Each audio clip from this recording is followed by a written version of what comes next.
there, my name is Katie Diemel and I'm with the East San Joaquin Water Quality Coalition. Today, Giuliano is going to be talking about the efficient use of nitrogen in irrigation in oats. If you are watching this video, you have likely been identified as an outlier.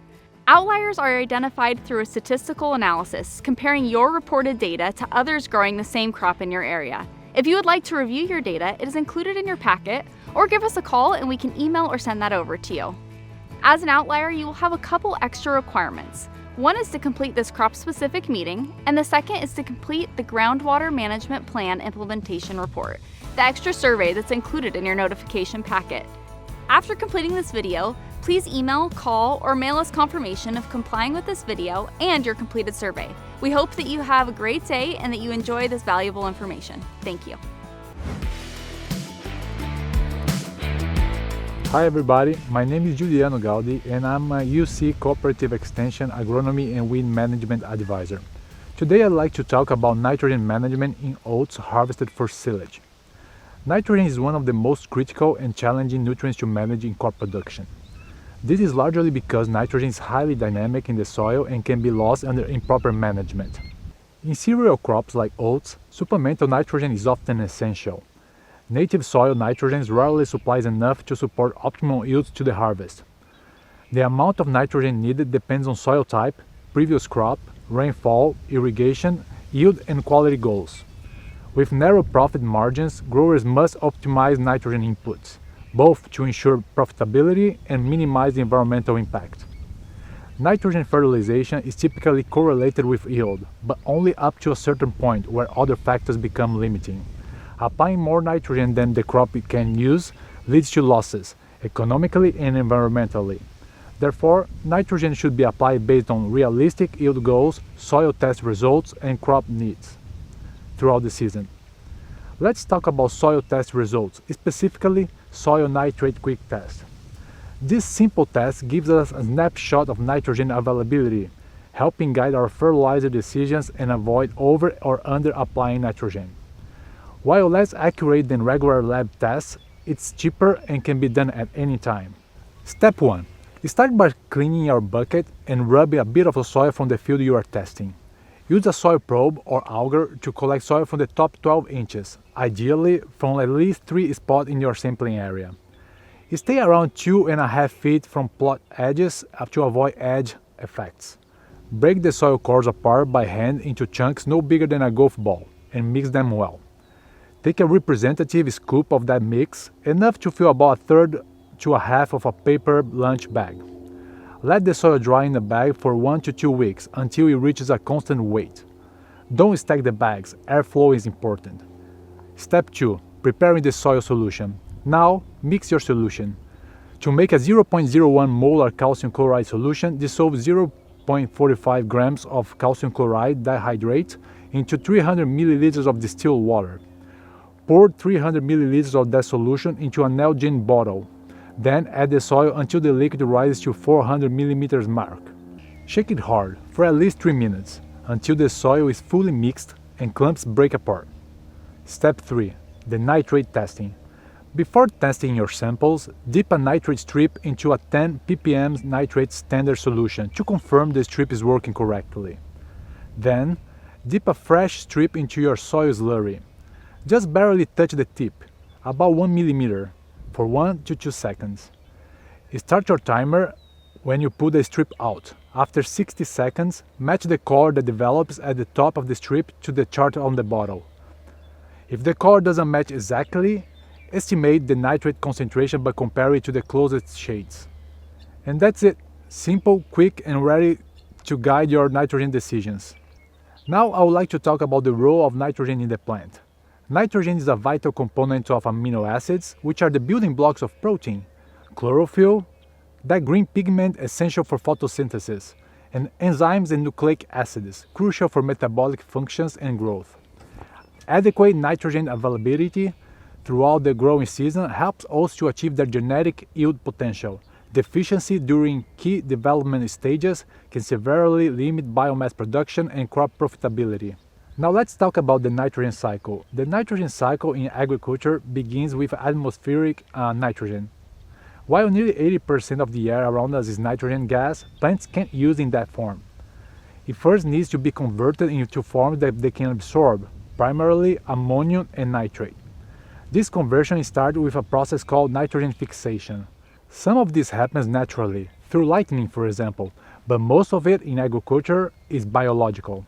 Legumes like alfalfa or beans form a symbiotic relationship with rhizobium bacteria in their root nodules. These bacteria pulls nitrogen from the atmosphere and convert into ammonium that the plant can use. We also fix nitrogen industrially through the Haber-Bosch process, which creates synthetic fertilizers. These fertilizers supply ammonium or nitrate directly to the crops, dramatically boosting their yields. But they must be managed carefully to avoid losses and environmental harm. Once in the soil, nitrogen undergoes mineralization. That's when organic matter like crop residue or manure is broken down by microbes, releasing ammonium. From there, another group of microbes convert ammonium to nitrate in a process called nitrification. Nitrate is highly mobile in the soil. It's easily taken up by plants, but if it's not absorbed quickly, it can be lost to the environment. That happens in two main ways. First, through leaching, where excess nitrogen is washed below the root zone into groundwater. And second, through desnitrification, when soil microbes convert nitrate back into gaseous form of nitrogen, like nitrous oxide or nitrogen gas, especially under wet or low oxygen conditions. These gaseous losses not only reduce fertilizer efficiency, but nitrous oxide is also a potent greenhouse gas. So, as farmers and agronomists, managing the nitrogen cycle is about balance, aiming to match nitrogen supply with crop demand. Ultimately, understanding the nitrogen cycle helps us to produce food efficiently while protecting water quality, air quality, and long-term health of our soils. Now, let's talk about the role of irrigation. Irrigation water can be both a source of nitrogen or a cause of its loss. Well waters in some areas contain measurable nitrate levels. When using these wells for irrigation, the water should be tested and the nitrate content included in your seasonal nitrogen budget. Over-irrigation can lead to nitrogen leaching below the crop's root zone, especially in sand or coarse soils. Additionally, over-irrigation can leach nitrate to groundwater. Managing irrigation efficiently, applying the right amount of water at the right time, is essential to prevent nitrogen loss and promote nitrogen uptake. Now let's talk about small grains stages of development. The Zadok's scale provides a detailed 0 to 99 decimal system of tracking cereal development, including oats. Knowing the crop's stage of development is important to make decisions on its nutrient needs and fertilizers application. The first digit of the Zadok decimal code represents the principal growth stages, and the second digit provides more detailed information about the crop's development within a broader stage. Let's walk through the main stages of oat development using the widely recognized Zadok scale. We begin with germination stages 00 to 09. This is when the seeds take in water and the coleoptile starts to emerge from the soil. Next is seedling growth from 10 to 19. The first leaf unfolds and more leaves follow up to 9 or more. Then comes tillering, stages 20 to 29. Here the plants begin to produce tillers, those side shoots that can each become a grain producing stem. Moving into stem elongation, stages 30 to 39, this is when the stem starts to grow upward, with nodes becoming visible, and the flag leaf sheath is just starting to appear. Now we're reaching butting, from 40 to 49. The flag leaf swells, and in some varieties, the tip of the awns might begin to show. Heading or inflorescence emergence is next, stage 50 to 59. The oat panicle begins to emerge from the flag leaf, and by the end of this phase, it's fully visible. Then we enter flowering, stage 60 to 69. Pollination occurs here, though in oats it often happens inside the floret, even before full panicle emergence. Following that is milk development stages 70 to 79. The grain begins to fill with a milky fluid, a sign that starch accumulation is starting. Next we have dough development from 80 to 89. The grain thickens, going from soft dough to firmer, hard dough texture. Finally, we reach ripening, stages 90 to 99. Grains harden, moisture content drops, and eventually the plant reaches full maturity. Now that we know the stages of development, let's talk about nitrogen fertilization. Here's when the 4 R's of nutrient stewardship are very important to effectively manage nitrogen. They are right rate, right time, right source, and right place. To effectively manage nitrogen in oats, we have to follow the 4 R's. The first R is the right rate. When applying nitrogen, always match your application to realistic yield goals. That means taking into account both residual soil nitrogen and any nitrogen coming from organic sources. Nitrogen rates don't follow a recipe. It needs to be based on actual soil nitrogen content. Don't forget that organic matter in the soil also contributes to nitrogen, but it's not immediately available. That nitrogen must be converted to ammonium or nitrate before the plant can use it, a process that takes time and depends on soil organic matter levels, the previous crop, and where the manure was applied. Once you factor in these nitrogen credits, you can make an informed decision about how much more nitrogen your crop actually needs. For oats grown for hay or silage, nitrogen fertilization needs can vary widely, usually anywhere between 20 to 80 pounds of nitrogen per acre. Also, keep in mind, crops like alfalfa leave behind nitrogen in the soil. So, if you are planting oats after alfalfa, you may not need to apply as much nitrogen, if any. The second R is the right time. To get the most of your nitrogen application, it's important to time them to match the crop uptake pattern. For fall planted small grains like oats, nitrogen uptake is fairly low through the winter, usually about 25% of seasonal nitrogen. The peak uptake typically begins around March. For irrigated oats, split application often works best. For example, a pre-plant application followed by a side dress later in the season at tillering. If the crop is rain-fed, especially here in California, all of the nitrogen is usually applied pre-plant. Timing also depends on whether you are growing the oats for forage or grain. For silage oats, most of the nitrogen is incorporated into the soil before planting, but up to 25 pounds of nitrogen per acre can be safely drilled in at planting. If you notice signs of nitrogen deficiency in early spring, a top dress application of nitrogen can help correct it. And if you're applying lagoon water, the bulk of the application should happen between January or early February, when the crop begins to increase the nitrogen needs. The third R is the right source. The type of nitrogen fertilizer you choose depends on a few key factors: weather conditions in the forecast, and cost. The most common affordable dry fertilizer is urea, which contains 46% of nitrogen. It's highly efficient when broadcast and followed by a rain or irrigation, within about 5 days after application.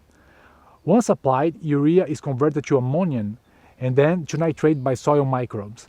This slower conversion means nitrogen is released gradually, reducing the risk of leaching.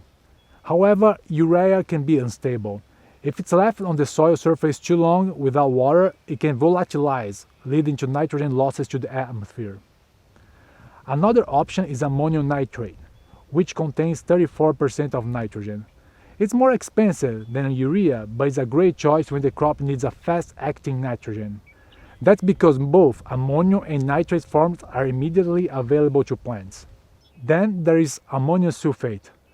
It has 21% of nitrogen and also supplies 24% of sulfur. While it costs more than urea, it's ideal when sulfur deficiency is a concern. Other less common fertilizers are anhydrous ammonia, 82% nitrogen, UAN32, 32% of nitrogen, UAN28, 28% nitrogen, calcium ammonium nitrate, CAN, which ranges from 26 to 28% nitrogen, monoammonium phosphate, MAP, 11% nitrogen and 52% phosphorus, diammonium phosphate, DAP, 18% nitrogen and 46% phosphorus, and calcium nitrate, 15% nitrogen and 24% calcium. Now let's talk about dairy lagoon water, a valuable source of nitrogen that can provide some or even all of the crop's needs. These include liquid manure and also wastewater.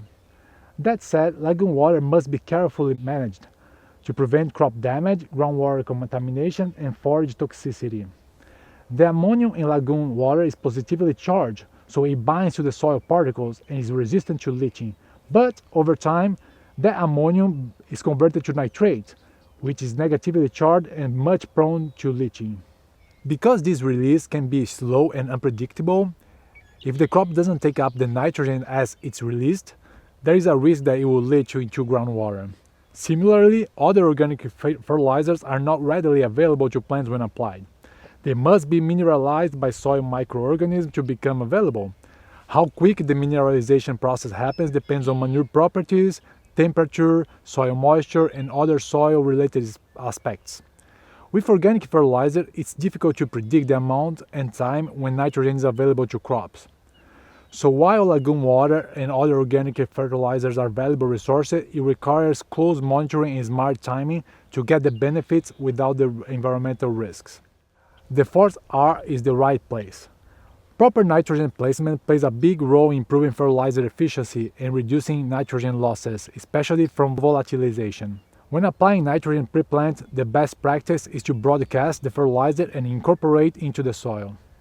This ensures it's available to the crop while minimizing losses from surface exposure. Later in the season, nitrogen can still be applied broadcast, but it should be followed by irrigation or a rain event to move it into the root zone and reduce volatilization. Another option is blending the fertilizer, either pre-plant or at planting. But there is a key consideration. Fertilizers like ammonium and urea release ammonia in the soil, which can injure seedlings if the bands are placed too close to the seed. To avoid this, fertilizer bands should be placed 2 inches to the side and 2 inches below the seed row. A rule of thumb often called 2x2 placement. If you are knifing in the fertilizer into the soil, make sure it's deep enough to prevent root pruning later in the season as the plants develop. In short, getting the placement right helps your nitrogen investment pay off while protecting your crop from early season stress. That wraps up our discussion on nitrogen management in oats harvest for silage. To summarize, nitrogen is absolutely essential for healthy oat growth and maximizing yields, but it's also one of the most difficult nutrients to manage effectively. By understanding the nitrogen cycle, timing fertilizer application with crop demand, and following the 4 R's of nutrient stewardship, right rate, right time, right source, and right place, we can ensure nitrogen is used efficiently and responsibly. From soil testing and understanding crop growth stages, to selecting the appropriate fertilizer and optimizing irrigation practices, every decision matters. And when managed properly, nitrogen not only supports strong, productive crops, but also helps to protect our soil, water, and environment for the long haul. Thank you all for joining me for today. I hope this information helps you make informed and confident decisions when it comes to nitrogen management in your oat silage production. Again, I'm Giuliano Gaudi, UC Cooperative Extension. If you have any questions or need help tailor your nitrogen management plan to your specific conditions, feel free to reach out. We are here to support you.